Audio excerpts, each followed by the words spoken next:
एक समय की बात है। सुंदरपुर गांव में रामदास नाम का एक किसान रहता था।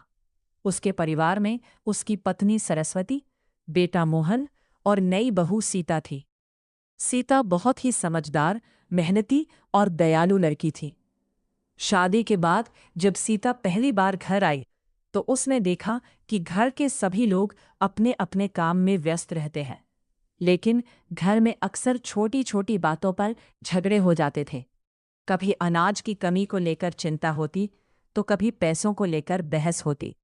सीता ने सोचा, अगर परिवार एकजुट होकर काम करे तो हर समस्या का समाधान निकल सकता है। एक दिन रामदास खेत से उदास होकर घर लौटा। उसने कहा, इस बार बारिश कम हुई है, फसल अच्छी नहीं होगी, पता नहीं घर का खर्च कैसे चलेगा। यह सुनकर सभी चिंतित हो गए, लेकिन सीता मुस्कुराई और बोली, बाबूजी, चिंता मत कीजिए। मुश्किल समय में धैर्य और समझदारी से काम लेना चाहिए। अगले दिन सीता ने घर का पूरा हिसाब देखा। उसने पाया कि कई चीजों पर अनावश्यक खर्च हो रहा था। उसने सबको समझाया कि थोड़ी बचत करनी चाहिए। सरस्वती बोली, बहू, क्या इतनी बचत से हमारी समस्या हल हो जाएगी? सीता ने कहा, मान जी, छोटी छोटी बचत मिलकर बन जाती है। धीरे धीरे परिवार ने उसकी बात मान ली। उन्होंने फिजूल खर्च कम कर दिया। कुछ दिनों बाद सीता ने घर के पीछे खाली पड़ी जमीन देखी। उसने वहां सब्जियां उगाने का सुझाव दिया। मोहन ने कहा, इतनी छोटी जगह से क्या फायदा होगा? सीता मुस्कुराकर बोली, जब तक कोशिश नहीं करेंगे तब तक पता कैसे चलेगा। पूरा परिवार मिलकर सब्जियों की खेती करने लगा। कुछ ही महीनों में ताज़ी सब्जियां तैयार हो गईं। अब घर का खर्च भी कम होने लगा और अतिरिक्त सब्जियां बाजार में बेचकर कुछ आय भी होने लगी। एक दिन गांव में खबर फैली कि नदी का पानी बढ़ रहा है। कई किसानों की फसल डूबने का खतरा था। सीता ने तुरंत परिवार को बुलाया और कहा, हमें जल्दी से खेत की मेड़ मजबूत करनी होगी। सभी ने मिलकर मेहनत की। रात भर काम चलता रहा। अगले दिन जब बाढ़ का पानी आया तो उनके खेत सुरक्षित रहे। गांव वाले हैरान रह गए। उन्होंने पूछा, तुम लोगों ने इतनी जल्दी तैयारी कैसे कर ली? रामदास गर्व से बोला, यह सब हमारी बहू सीता की समझदारी का परिणाम है। समय बीतता गया। एक दिन गांव में एक व्यापारी आया। वह किसानों से अनाज खरीद रहा था। कई किसान बिना सोचे समझे अपना अनाज बेचने लगे, लेकिन सीता ने व्यापारी की बातों पर ध्यान दिया। उसे लगा कि व्यापारी सही कीमत नहीं दे रहा।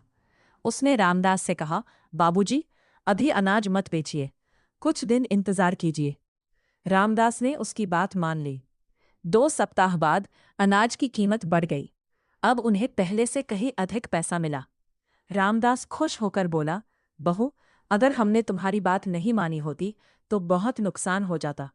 सीता बोली, समझदारी का मतलब यही है कि हर निर्णय सोच समझकर लिया जाए। धीरे धीरे सीता की बुद्धिमानी की चर्चा पूरे गांव में होने लगी। लोग अपनी समस्याएं लेकर उसके पास आने लगे। एक दिन गांव के स्कूल की छत टूट गई। बच्चों को पढ़ाई में परेशानी होने लगी।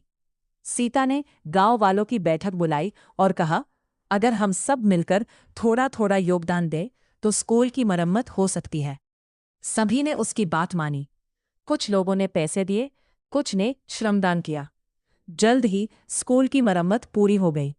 स्कूल के शिक्षक ने कहा, सीता बहू ने हमें सिखाया है कि एकता में बहुत शक्ति होती है। यह सुनकर सभी खुश हो गए। कुछ वर्षों बाद रामदास का परिवार गांव के सबसे सम्मानित परिवारों में गिना जाने लगा। घर में सुख शांति थी और सभी एक दूसरे का सम्मान करते थे। एक शाम रामदास ने पूरे परिवार को बुलाया और कहा, आज जो भी खुशियां हमारे घर में है, उनमें सबसे बड़ा योगदान हमारी बहू सीता का है। उसने हमें समझदारी, मेहनत और एकता का महत्व सिखाया है।